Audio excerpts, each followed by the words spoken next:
Hello, ओम नमः सिद्धेभ्यः। नमो अरिहन्ताणं, नमो सिद्धाणं, नमो आयर्याणं, नमो वज्रायाणं, नमो लोई सविसाहणं।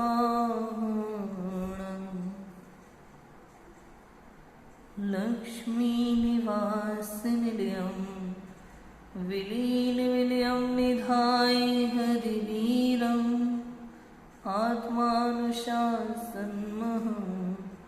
वक्ष्ये मोक्षाय भव्यानाम्।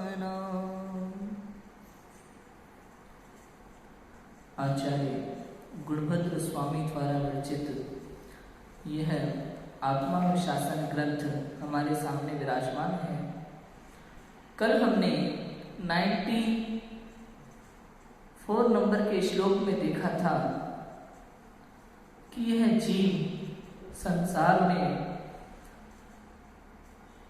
अनादिकाल से जो भटक रहा है 4,84 लाख योनियों में, बहुत सारी योनियों में तो इसे मन के अभाव में असंगीपना होता है।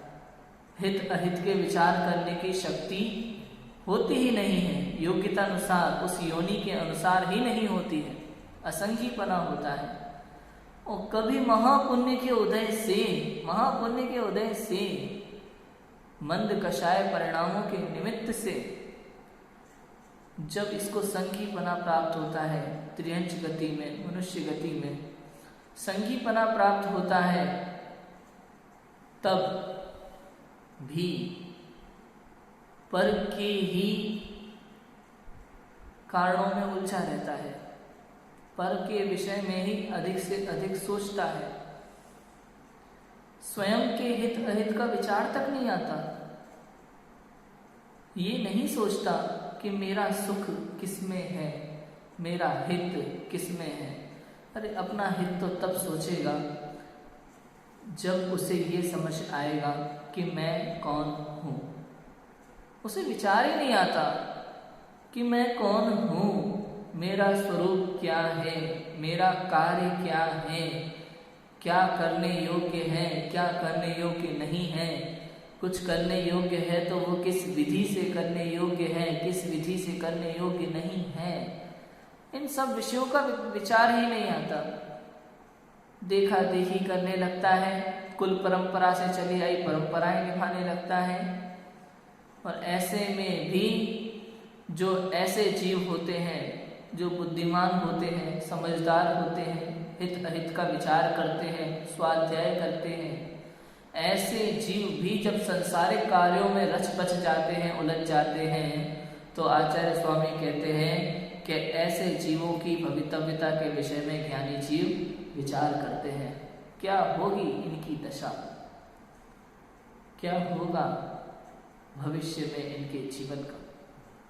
समझ आया किनकी बात चल रही है? अरे जो अज्ञानी है वो तो ठीक है, जिन्हें विचार ही नहीं आता वो ठीक है, किंतु जो बुद्धिमान है, समझदार है, जिनको आत्मा की बातों की भी रुचि है, जिन्हें स्वाध्याय करना अच्छा लगता है, जिन्हें जिनेंद्र भगवान की वाणी प्रिय लगती है, ऐसे जीव भी जब सांसारिक कार्यों में रच पच जाते हैं पूर्ण रूप से, उन्हें देख करके विचार आता है ज्ञानी जीवों को तो कि इनकी दशा कैसी होगी। समझ आई बात? ये कल हमने 94 नंबर के श्लोक में देखा था। आज हम 95 नंबर का श्लोक पढ़ रहे हैं। देखो क्या लिखा है कि ज्ञानियों का राजाधिक का दास होना विचारणीय। क्या कमाल की बात है ना। ज्ञानी जीव, समझदार जीव, आत्महित की बात करने वाले जीव जब राजाओं की नौकरी करते हैं, अपने से अधिक धनवान जीवों की सेवा करते हैं सेवक के रूप में, ऐसे जीवों की दशा विचारणीय है। धन के लोभ में क्या क्या नहीं करते, ऐसे जीवों की दशा विचारणीय है। देखो, धर्म बुद्धि के धारक और पराक्रमी होने पर भी लक्ष्मी के विलास की अभिलाषा से राजा आदि की सेवा करने वालों के प्रति पश्चाताप व्यक्त करते हुए आगामी छंद कहते हैं। पढ़े देखो, वसंत तिलका।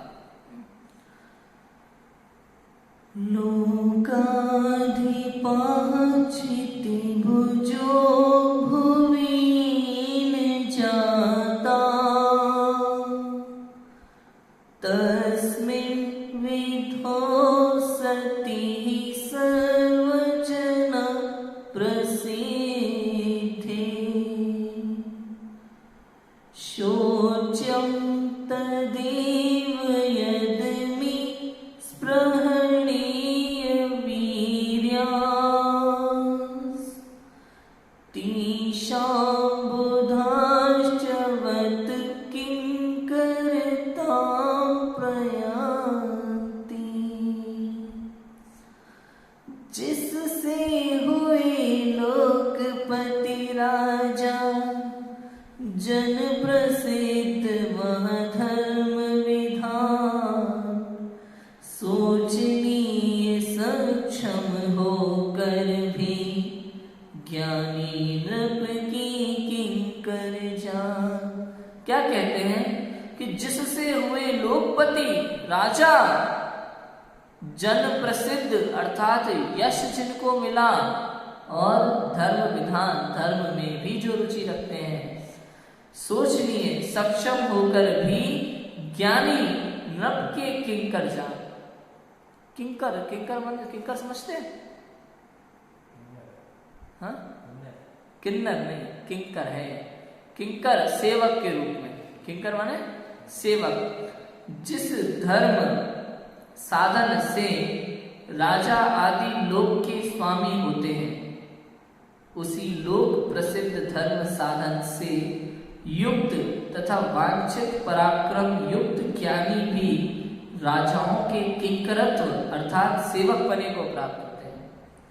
यह सोचनीय बात है। यह वे ऐसा कार्य क्यों करते हैं, उनके बारे में विचार करने से ही हमें खेद होता है। विचार करने से ही खेद होता है।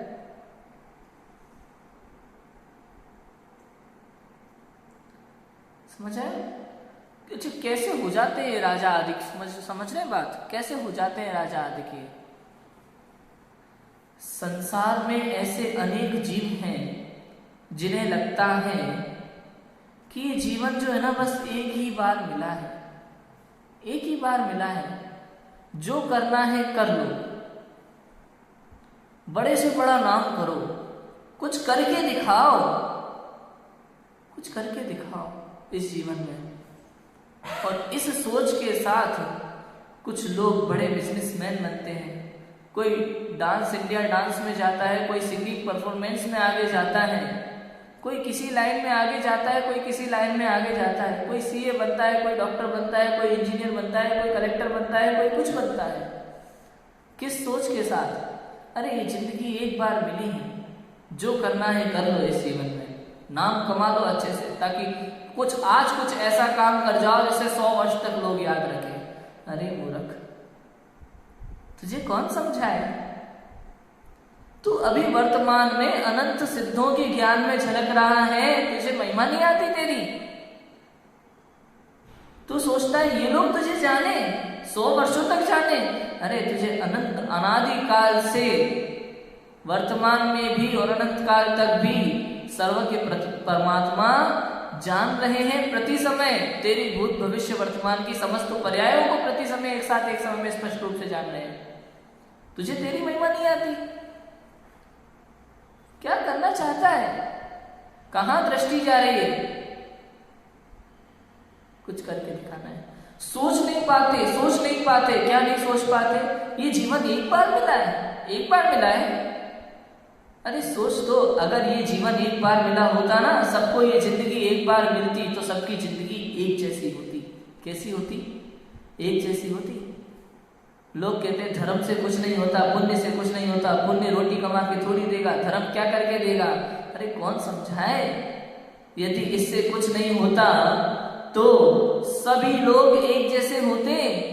कोई जन्म से ही करोड़पति नहीं होता, कोई जन्म से ही भिखारी नहीं होता, कोई हाथी घोड़ा कुत्ता नहीं होता, कोई भेड़िया सुअर नहीं होता, शेर नहीं होता, कोई स्त्री नहीं होता, कोई पुरुष नहीं होता, कोई सुखी नहीं होता, कोई दुखी नहीं होता, सब समान होते। यदि ये जन्म एक बार मिलता तो, ये जीवन एक बार ही होता तो, धर्म से कुछ नहीं होता, पुण्य से कुछ नहीं होता तो, सब एक जैसे होते, अलग अलग नहीं होते। क्यों ऐसा होता है कि कोई जन्म से ही राजा है, कोई जन्म से ही भिखारी है? कोई कुत्ता एसी में रहता है जिसे हर सुविधा मिलती है, एक कुत्ता वो जो रोगी बनकर, जिसके शरीर से दुर्गंध आती है, कीड़े पड़ जाते हैं और वो गलियों में सड़ रहा होता है। ये सब क्या है? ये कर्मों के फल है, कर्मों के फल हैं। अनादिकाल से ये जीव राग द्वेष करके, मोह राग द्वेष में फंसा हुआ, पता नहीं कैसे कैसे कर्मों का बंधन इसने किया है, कितने कितने समय के वो कर्म बंधे हुए हैं, जो अपना समय आने पर उदय में आते हैं और फल रूप में सुख दुख रूप अवस्था हमारी होती है। समझ आया?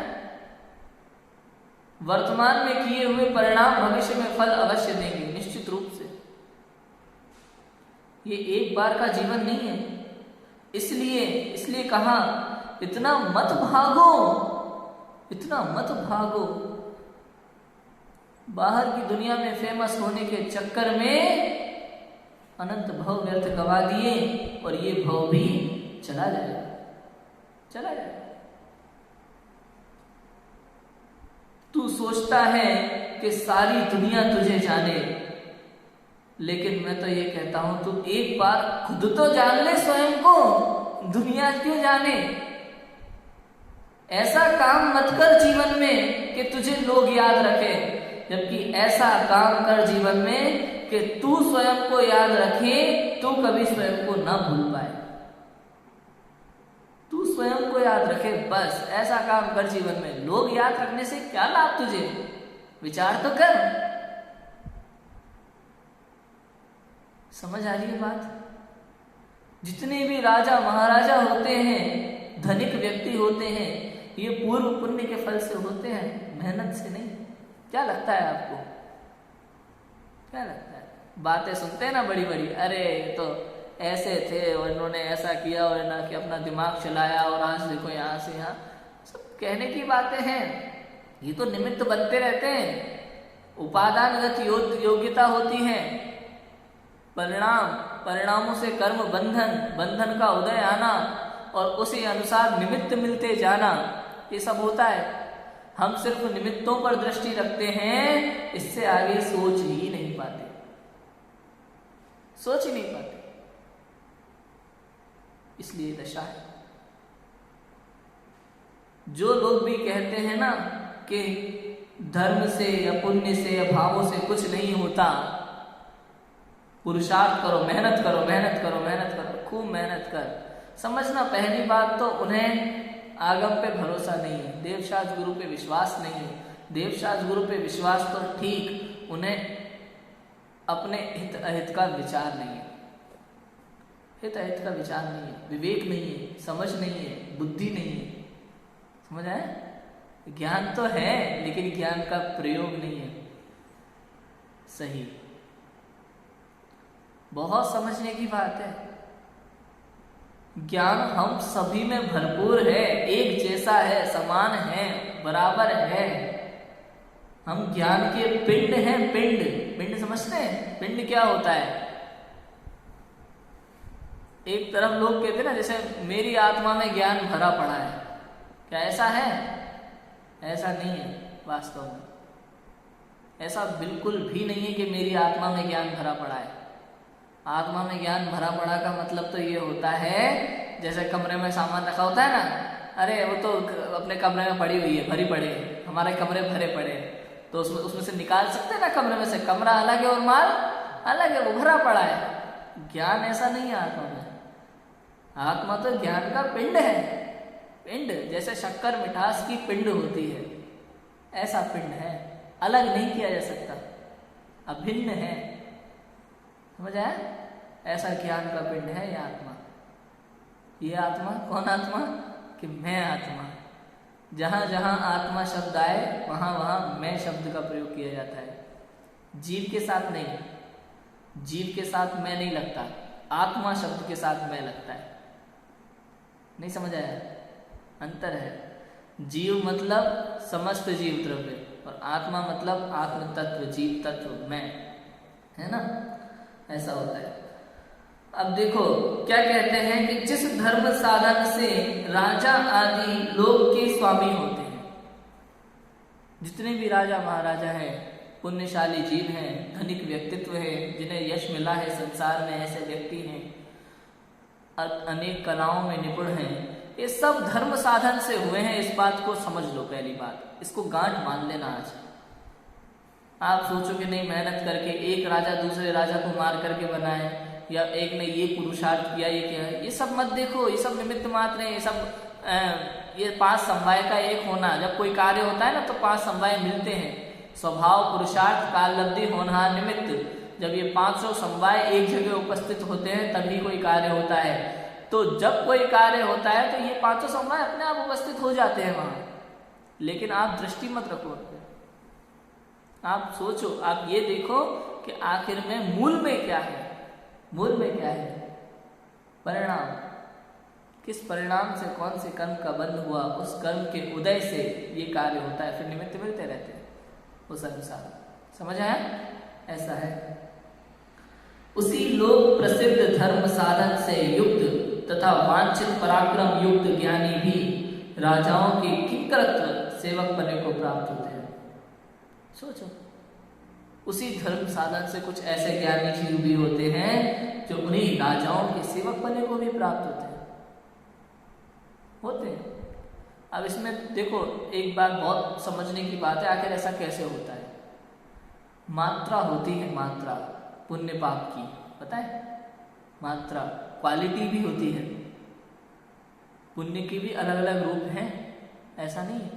जैसे किसी अन्य को दान देना एक अलग कार्य है, जिन आगम की प्रभावना में कार्य करना एक अलग बात है, देव शास्त्र गुरु की वास्तव में अंदर से महिमा आना ये अलग बात है। इन सब की कैटेगरी अलग अलग होती है पुण्य की। और मात्रा परिणामों से होता है। ऐसा नहीं है कि भाई हम मंदिर में 2 घंटे बैठे तो 2 घंटे का पुण्य कमा लिया, उससे फर्क नहीं पड़ता कि आप कितने घंटे बैठे। फर्क पड़ता है उस समय आपके परिणाम क्या थे, परिणामों से बंद होता है। समझ आ रहा है? तो उस समय कैटेगरी होती है। अब जैसे मान लो आप 1 घंटे प्रवचन सुनने बैठे, आपके आधा घंटा शुभ परिणाम रहा, आधा घंटा अशुभ परिणाम रहा, उसमें भी शुभ कितना रहा और अशुभ कितना रहा, किस हद तक अशुभ रहा, किस हद तक शुभ रहा, उस अनुसार स्वयं कर्मों का बंधन होता है और उसी अनुसार उदय में आता है और उसी अनुसार फिर ये फल रूप में आपको अलग अलग तरह का दिखाई देता है। समझ आया? सोचोगे, विचार करना। ये वैसा नहीं है, भेदभाव नहीं है कि भैया स्कूल में होता है ना, अपने विद्यालयों में होता है कि एक छात्र ने गलती की, उसी वही गलती दूसरे छात्र ने की, एक को पड़ा 1 डंडा, दूसरे को पड़े 5 डंडे, तो हमें दिख जाएगा नहीं ये तो भेदभाव है हमारे साथ। ऐसा कैसे हो सकता है? उसने भी वही किया, मैंने भी वही किया, उसे 1 डंडा, मुझे 5 डंडे। उसमें होता है कि भैया जिसने आज ये किया है वो हमेशा टॉप करता है, हमेशा हर कार्य अच्छा करता है, प्रशंसा के योग्य है, वो कभी कोई गलती नहीं करता, पहली बार है। तो इस तरह की काफ़ी चीज़ें होती हैं।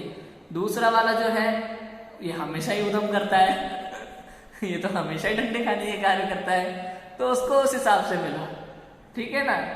तो जो भी होता है दिखेगा भेदभाव, लेकिन ऐसा होता नहीं है, ऐसा ये इधर होता है। समझ है?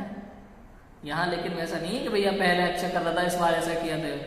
वर्तमान परिणाम उसके किस तरीके के थे उसी अनुसार कर्म का बल होता है और उसी अनुसार उसके उदय के अनुसार दशा होती है। बाद में यदि उत्कर्षण अपकर्षण हो तो वो एक अलग बात होती है, उससे चेंज होता है। पता है ना उत्कर्षण अपकर्षण क्या होता है? पता है कर्म का उत्कर्षण और अपकर्षण। अच्छा काम करे तो जेल में कैदी को डाल देते हैं, वो अच्छा रहे तो उसका जल्दी रिहा कर देते हैं। हाँ वैसा ही। लेकिन इसमें देखो कैसा होता है, जैसे कोई कर्म बंद हुआ, ठीक है, हो गया अभी, अब बाद में सुधरने पर ऐसा होता है या सम्यक दर्शन हो जाए या कोई धर्म कार्य इतना करने लगे, पुण्य इतना करने लगे, तो ऐसा होता है कि जो पूर्व में कर्म बंधा हुआ था, मानो कर्म ऐसा था कि आपकी बड़े ट्रक से टक्कर होनी थी, बड़े ट्रक से, इतना तक अपकर्षण हो जाता है कि खिलौने वाला ट्रक होता है ना बच्चों का खेलने का, उससे टक्कर होगी। उदय में जरूर आता है एक बार बंधने के बाद, लेकिन उत्कर्षण अपकर्षण हो जाता है। और जो निर्जरा होती है वो निर्जरा केवल एक परिणाम से होती है, शुद्ध परिणाम से, निर्विकल्प अवस्था से। निर्जरा उसी से होती है, या तो फल देकर जाए कर्म तो निर्जरा हो जाती है, या फिर शुद्ध परिणामों से सारे कर्म झड़ जाते हैं, बिना फल दिए। हाँ, बिना फल दिए जब शुद्ध परिणाम होते हैं ना जी, झड़ जाते हैं। घाती कर्म की बात समझा है, आघाती नहीं।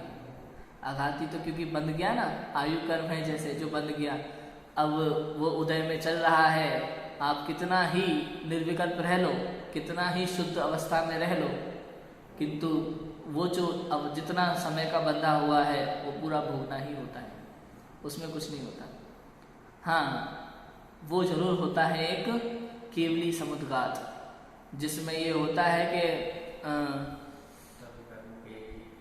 हाँ, जैसे आयु कर्म है और बाकी कर्मों का समय हो गया है, तो उसको भी बराबर करने के लिए, मतलब आयु कर्म पूरी हो गई है और बाकी कर्म बचे हुए, उसका समय थोड़ा बचा हुआ है, तो उसे बराबर करने के लिए आत्मा के प्रदेश 3 लोक के बराबर हो जाते हैं, फैल जाते हैं पूरे, है ना, और उसके बाद तुरंत वापस सिमट भी जाते हैं, ठीक है। और इतने में ही जो चारों बाकी के 3 थे वो भी आयु कर्म के बराबर हो जाते हैं, इसे कहते हैं केवली समुद्घात। ऐसा होता है ना, समझ आ गया, क्लियर है। तो देखो यहाँ तो क्या कह रहे हैं कि किंकरत्व पने, सेवक पने को प्राप्त होते हैं, ये सोचनीय बात है।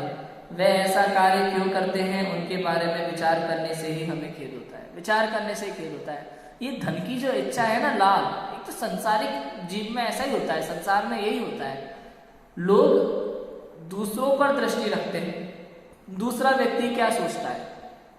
भाई आजकल तो संसार में यही चलता है, जीवन जीना है तो ये तो करना ही पड़ेगा। ये ऐसी ऐसी जो बातें हैं ना, सबसे बेकार बातें होती हैं, सबसे बेकार बातें होती हैं। अरे आजकल तो करना ही पड़ता है, ऐसा ही चलता है, लोग तुम्हें पूछेंगे नहीं, संसार में रहना है तो ये करना ही पड़ेगा। भाई रहना किसको है संसार में, हमें तो निकलना है। ये बातें अटका देती हैं, इसलिए कहा, इसी कारण से तो लोग सेवक बनने को प्राप्त होते हैं। आज देखो धन के लिए व्यक्ति किसी धनिक व्यक्ति के चरणों में तक गिर जाता है, उसके लिए कुछ भी करने को तैयार हो जाता है, धर्म का विचार नहीं करता। सिर्फ धर्म के लिए नहीं, आप हिंदू महाभारत के अनुसार देखो तो कर्ण को देखना, वो दुर्योधन के प्रति इतना समर्पित हो गया हिंदू महाभारत के अनुसार कि उसने धर्म का विचार नहीं किया, उसने विचार नहीं किया कि वो धर्म का साथ दे रहा है या अधर्म का साथ दे रहा है। समझ आया, इससे गति बिगड़ती है। संसार में कोई भी हो, आपके ऊपर कितना ही उपकार किया हो किसी व्यक्ति ने, फिर बोलो अब लोक में क्या कहा जाएगा कि जिसने आप पर इतना सा भी उपकार किया उसका जीवन भर उपकार मत भूलो। ये सब बातें है ना आदि दिमाग से निकालने वाली होती हैं। उपकार मत भूलो ये ठीक है, किंतु उसके उपकार के तले दबकर तुम उसके लिए कुछ भी करने लगो, ये गलत है। अपने जैन धर्म में इसकी कहानी है, एक बहुत ही प्यारी कहानी है। 10 लक्षण चल रहे हैं, 10 लक्षण चल रहे हैं, उत्तम सत्य धर्म की कहानी देख लो आप। राजा वसु है ना, गुरु दक्षिणा, उपकार तले उसने क्या किया, साथ दिया ना उसका, ब्राह्मणी की का, गुरु की वाइफ का साथ दिया, झूठ बोला,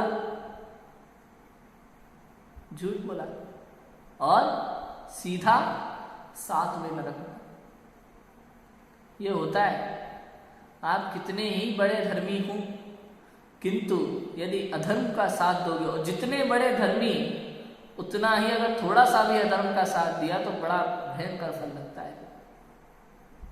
समझ आई बात, बहुत समझने की है। ऐसा क्यों होता है भाई कि इतना बड़ा धर्मी उसी को ज्यादा फल क्यों लगता है? ऐसा कि संसार में भी यही होता है, संसार में भी होता है। अगर बालक कोई गलती करे तो उस पर कोई अधिक ध्यान नहीं देता, अज्ञानी जीव कुछ भी बकता रहे उस पर कोई ध्यान नहीं देता। किंतु यदि कोई विद्वान है, समझदार है, बुद्धिमान है, वो यदि गलती करने लगे तो लोग कहते हैं कि नहीं कहते, उसे दंड मिलता है कि नहीं मिलता अधिक? ऐसा ही होता है, ऐसा ही होता है, यही नियम है। समझ है? पढ़ते देखो, इस लोक में प्रसिद्ध है कि राज पद धर्म की प्राप्ति होना धर्म का फल है, तथा धर्म सागर की सब यह जीव अत धर्म साधन की सामग्री मिलने से ही धर्म साधन हो सकता है। जो जीव अत्यंत पराक्रमी होने से धर्म साधन में समर्थ है और ज्ञानी होने से धर्म के फल को पहचानते हैं, फिर भी वे धर्म साधन तो नहीं करते, धनादि के लोभ से राजा आदि की सेवा करते हैं। ये लाइन अंडरलाइन करने लायक है। क्या लिखा है? फिर भी वे धर्म ज्ञानी होने से धर्म के फल को पहचानते हैं, फिर भी वे धर्म साधन तो नहीं करते और धनादि के लोभ से राजा आदि की सेवा करते हैं। हमें उनकी चिंता है कि राजा ने जिसका सेवन करके राज्य प्राप्त किया, ऐसे धर्म का सेवन छोड़कर वे राजा की सेवा क्यों करते हैं। यहाँ ये आशय है कि धर्म का सेवन छोड़कर अन्य कार्य करना योग्य नहीं। कितनी कमाल की बात है। विश्वास नहीं होता ना आज के समय पे इस बात पर लोगों को, किंतु 100% यही बात धारणा में उतार लेना चाहिए हमें, यही सत्य है। उनकी सेवा मत करो जो वर्तमान में धनिक दिखाई देते हैं, क्योंकि जो धनिक हैं वो धर्म के फल से प्राप्त धनिक हुए हैं, इसलिए धर्म की सेवा करो। सब्जी लेने में कितना बढ़िया उदाहरण है, मैं देता हूं ना हमेशा। सब्जी लेने जाना हो तो पैसे से आती है, वॉशिंग मशीन लाना हो तो पैसे कमाते हैं, टीवी लाना हो तो पैसे कमाते हैं, कूलर लाना हो तो पैसे कमाते हैं, फ्रिज लाना हो तो पैसे कमाते हैं, मोबाइल लाना हो तो पैसे कमाते हैं। क्यों? क्योंकि ये सब पैसे से आता है। ऐसे ही जो धन है, यश है, सम्मान है, सब कुछ, राज्य, पद, प्रतिष्ठा, ये सब कुछ धर्म से प्राप्त होता है। अगर ये सब चाहिए तो इनके पीछे मत भागो, धर्म के पीछे भागो। ये सब तो पीछे पीछे अपने आप आएगा, स्वयं आएगा। समझ आई बात? बहुत क्लियर है। कितनी कमाल की बातें हैं चिनागम में। मतलब संसार के सारे समस्याओं का समाधान है जिनवाणी माँ। खोल के ही नहीं देखते, विचार नहीं करते, विश्वास नहीं होता बातों पर। पता नहीं कहाँ उलझी रहती है हमारी बुद्धि संसार में। क्या चाहते हैं? यश चाहते हैं ना, क्षयोपशम ज्ञान के पीछे भागते रहते हैं, पर्यायों के पीछे, पर्यायों के जंजाल में अटक जाते हैं, भटक जाते हैं। और जो स्वयं है त्रिकाली द्रव्य, उस पर दृष्टि ही नहीं जाती, दृष्टि ही नहीं जाती, इसलिए दुखी रहते हैं संसार में। यहाँ यह आशय है कि धर्म का सेवन छोड़कर अन्य कार्य करना योग्य नहीं। कोई भी कार्य करना योग्य नहीं है धर्म का सेवन छोड़कर। मनुष्य भव जितना भी है, इस कार्य को छोड़कर किसी और कार्य में मन मत लगा, मत जा कहीं और। नौकरी, व्यापार, थोड़ा बहुत पैसे कमाना, धन, पेट तो भरेंगे ना, पेट तो भरेंगे। तू क्यों चिंता करता है तेरे पेट की? चिंता मत कर। जो चिंता करता है ना पेट की, उसका पेट कभी नहीं भरता, नहीं भरा, आज तक नहीं भरा। जिसने पेट की चिंता की है उसका पेट कभी भरा ही नहीं, और जिनको पेट की चिंता नहीं है उनका पेट कभी खाली रहा ही नहीं रहता। समझ आया? प्रभु पुण्य के उदय से तुझे आज तक क्या कुछ नहीं मिला। तू 2 रोटी के लिए कितनी मेहनत करता है, गधे की तरह लगा रहता है दिन रात एक करके, कितनी चिंताएं लेता है, कितनी टेंशन लेता है। अरे ये ऐसा नहीं, ऐसा होना चाहिए, अरे ये ऐसा करते तो कितना अच्छा होता, इसमें ये नहीं, ये और करना है, ये नहीं, ये कितना लगा रहता है। सारा जीवन, सारा समय व्यर्थ गवा देता है। इतना थोड़ा सा भी इसको जितना हम सांसारिक विषय में सोचते हैं ना, सांसारिक कार्यों में सोचते हैं, अपने ऑफिस इत्यादि में जितना दिमाग लगाते हैं, उतना 1% भी अपनी पढ़ाई, ऑफिस, कामकाज, व्यापार, बिजनेस, उसमें जितना दिमाग लगाते हैं ना, जितनी टेंशन लेते हैं, 1% भी उतना अगर मोक्ष मार्ग में लगा लेते, कल्याण हो जाता, कल्याण हो जाता, रुलना नहीं पड़ता। 0.1% भी कल्याण हो जाता, रुलना नहीं पड़ता। समझ आई बात? बहुत इजी है, बहुत कमाल का श्लोक लगा मुझे। 95 मेरा फेवरेट श्लोक कहलाएगा ये आज से। अब कल आएगा धर्म प्राप्ति का विधान। धर्म प्राप्ति का विधान बड़ी कमाल की चीज है। 96 नंबर का श्लोक हम कल इसको पढ़ेंगे। अभी की बात को विराम देते हैं। ओम नमः सिद्धेभ्यो।